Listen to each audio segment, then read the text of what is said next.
Fala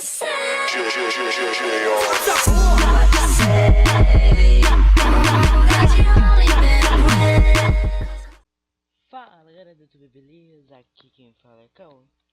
E nesse vídeo eu tô trazendo pra vocês um tutorial de como baixar aquele jogo lá que eu joguei, né? Óbvio. O PackWar, esse daqui. E é bem fácil. Eu vou estar deixando um link aí na descrição. Vai vir pra essa página do Mediafire. Vai ter esse botão verde aqui com o nome download. É muito leve. Espera. Muito leve. Vocês clicam aqui e vai baixar o arquivo. O arquivo é em formato em RAR.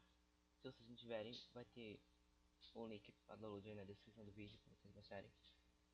Você vai vir assim, ó, nesses livros. Você vai clicar no botão direito e clicar em extrair aqui. Vai vir esses dois arquivos. E, ó, é muito fácil. É só você clicar aqui, tipo, executar. Tipo, como eu estivesse abrindo qualquer jogo. E aqui vai estar, tipo, resolução, gráficos e monitor. Você clica em play. Aí vai começar a iniciar o jogo, normalmente. Vocês vê qual a resolução melhor aí pra vocês. Vai começar o jogo.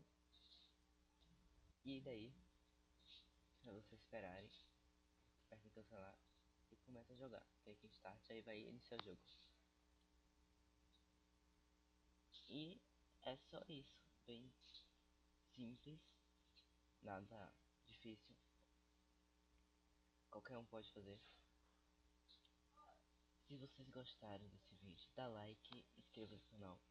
E vou estar colocando aí um canal do meu primo João, que ele tá tentando postar vídeo toda semana. Eu tô tentando ajudar ele, então corre lá, se inscreve lá, comenta, dá like nos vídeos. Se gostou, dá like, se não gostou também dá like, se inscreva, comente e valeu, falou e